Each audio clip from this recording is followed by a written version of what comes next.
Thumbelina. Once there was a woman who lived alone in a tiny cottage.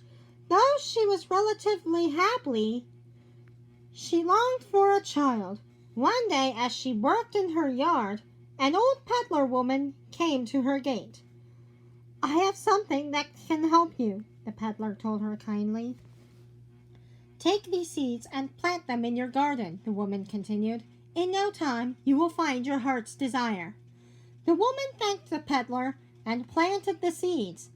As soon as she watered them, a tulip sprouted up and instantly opened. Sitting in the flower was a beautiful little child. The woman decided to call the child Thumbelina, and she loved and cared for the girl as her very own child.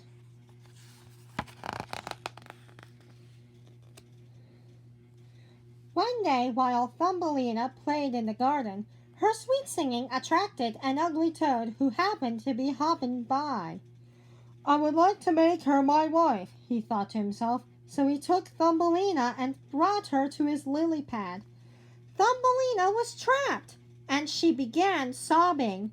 Her tears brought curious fish to the surface. They took pity on the poor girl, nibbled through the lily pad stem, and helped her afloat safely to the shore. Thumbelina thanked the fish for their help and set off, walking as far as her legs could carry her, but she did not know where to find her mother's garden. As night fell, she wore a tiny hammock from the blades of grass and slept. The next day, Thumbelina resumed her search for her mother. Here's the hammock. Thumbelina's search went on through the fall, and soon winter brought a bitter cold chill to the air. It was then that little Thumbelina spotted a small door in the trunk of a tree. The door opened a crack, and a little field mouse peered out. When the mouse saw the lovely girl on her doorstep, she invited her into the warm herself by the fire. The mouse and Thumbelina became friends, and Thumbelina, accepting the mouse's invitation to stay in the winter, helped gather food and supplies. One day, a strange sound brought to the field mouse and Thumbelina to the window.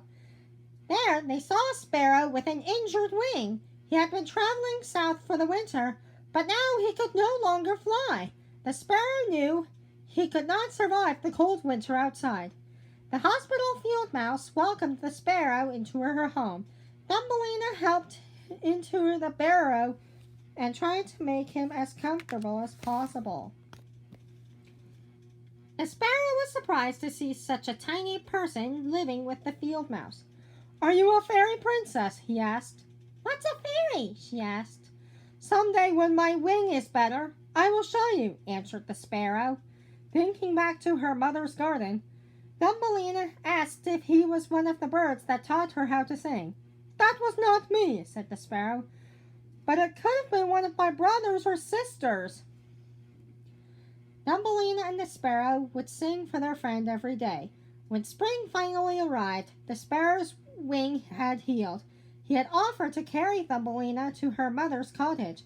They both said goodbyes to the field mouse and went on their way. "I have a surprise for you, Thumbelina," said the sparrow as he landed on the flower. "I have brought you to the land where the fairies live." Just then, a lovely white flower opened to reveal a perfect little boy the same size as Thumbelina. He had a pair of wings, and he wore a tiny crown. He was the prince of the fairies. The prince asked Thumbelina to be his bride. He placed a golden crown on her head.